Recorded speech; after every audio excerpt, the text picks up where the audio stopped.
হল কেন্দ্রগুলোর ভোট ফলাফল এই মুহূর্তে প্রকাশ হওয়া শুরু হয়েছে এবং ঠিক তার আগে পর মুহূর্তে কিন্তু আমরা লক্ষ্য করছি ঢাকা বিশ্ববিদ্যালয়ের যিনি উপাচার্য রয়েছেন উপাচার্যের বাসার সামনে হঠাৎ করেই কিন্তু অতিরিক্ত পুলিশ মোতায়েন রয়েছে এবং পুলিশের প্রোটেক্টর সহ যদি বলা যায় এক মুহূর্তে পুলিশের কড়া নিরাপত্তা কিন্তু এই মুহূর্তে রয়েছে। তবে বেশ কিছুক্ষণ আগেও কিন্তু আসলে এই জায়গাটিতে পুলিশের কোনো অবস্থান ছিল না। তবে ঠিক এই মুহূর্তে হঠাৎ করেই ঢাকা বিশ্ববিদ্যালয়ের যিনি উপাচার্য রয়েছেন তার ভবনের সামনে কড়া পুলিশের মোতায়েন রয়েছে এবং শুধু পুলিশ মোতায়েন বললে হবে না, পাশে কিন্তু র্যাবেরও কড়া অবস্থান রয়েছে এবং এই অবস্থানের প্রেক্ষিতে কিন্তু হঠাৎ করেই যেমনটা আমরা ধারণা করতে পেরেছি ফলাফল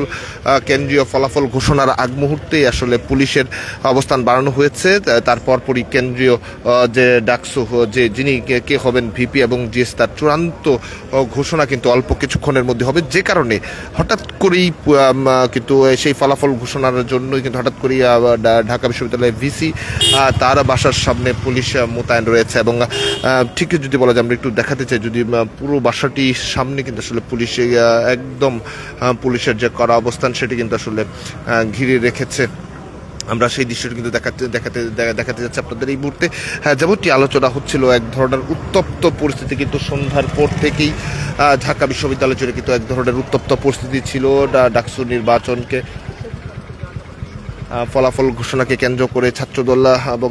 ভোটের পরিবেশ নিয়ে কিন্তু ছাত্রদল বিক্ষোভ মিছিল করেছে, উপাচার্যের সঙ্গে এক ধরনের বাক বিতণ্ডায় জড়িয়েছে, প্রধান নির্বাচন কমিশনের সঙ্গে তর্কে জড়াতে আমরা লক্ষ্য করেছি। এছাড়া তারা চিঠি দিয়েও কিন্তু আসলে বিক্ষোভ প্রতিবাদ জানাতেও আমরা লক্ষ্য করেছি। এছাড়া সারাদিন ভরই ছাত্রদলের পাশাপাশি বিভিন্ন সংগঠন কিন্তু আসলে বিভিন্ন যে প্যানেল রয়েছে তারাও কিন্তু আসলে নির্বাচনের অভিযোগ তুলেছে। তবে শিবির কিন্তু সেই জায়গাটিতে চুপ ছিলেন এবং ছাত্রদলের এই ঘটনাগুলোকে তারা উস্কে দেওয়ার মতো অভিযোগ কিন্তু শিবিরের পক্ষ থেকে তোলা হয়েছে। তবে এই মুহূর্তে আমরা যেটি দেখছি এবং ছাত্রদলের যে মিছিল ছিল কিন্তু রাত বাড়ার সঙ্গে সঙ্গে ছাত্রদলের এই মুহূর্তে কিন্তু কোনো ধরনের মিছিল কিংবা শোডাউন কোনো কিছু দেখা যাচ্ছে না। তবে যেটি আমরা দেখতে পাচ্ছি আপনারা সরাসরি দেখছেন পুলিশের কড়া যে নিরাপত্তা সেটি কিন্তু লক্ষ্য করা যাচ্ছে এই মুহূর্তে। ঠিক হঠাৎ করেই যদি বলা যায় যে ছাত্র সংসদ নির্বাচনের আলোচনা যখন চলছে তখন একদিকে যেমন বিক্ষোভ করছে 7 দিন পর নির্বাচন উৎসবমুখর পরিবেশে নির্বাচনের পর আমরা লক্ষ্য করেছি ঠিক বিকেলের পর থেকে কিন্তু পাল্টা অভিযোগের প্রেক্ষিতে পাল্টা অভিযোগ সেই অভিযোগগুলো চলছিল এবং সিনেটে যখন ছাত্র যারা রয়েছেন ঢাকা বিশ্ববিদ্যালয়ের এই নির্বাচনের ফলাফল ঘোষণা করে সিনেটে যখন অবস্থান করছিল তখনও কিন্তু শিক্ষার্থীরা সেখানে স্লোগান দিচ্ছিলেন, মজার ছলেই তারা আসলে স্লোগান দিচ্ছে এবং ডাকসু বলে কিন্তু স্লোগান দিচ্ছিলেন। কিন্তু সেই সময় ছাত্র অন্য প্যানেলের কাউকে কিন্তু আসলে তেমনভাবে দেখা যায়নি। তবে যে বিষয়টি নজরে 80% উপরে কিন্তু আজকে ভোট কাস্টিং হয়েছে এবং সেই অনুযায়ী ফলগুলো কিন্তু একে একে হলগুলোর ফল শুরু হবে এবং হল ফলের বা প্রকাশ শেষে কিন্তু আসলে কেন্দ্রীয় ছাত্র সংসদের যে ফলাফল সেটি কিন্তু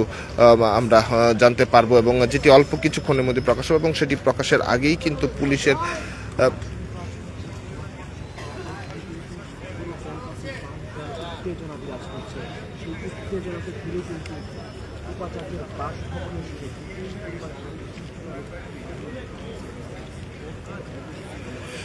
যেমনটি আমরা দেখছিলাম পুলিশের সদস্যরা তাদেরকে দাঁড়িয়ে পুলিশের ঊর্ধ্বতন কর্মকর্তা যারা তারা কথা বলছেন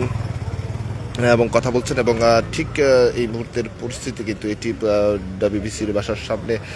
পুলিশের কড়া নিরাপত্তা যদি বলা যায় শতাধিক পুলিশ কিন্তু এই মুহূর্তে রয়েছে ঠিক ডাবিবিসির বাংলোর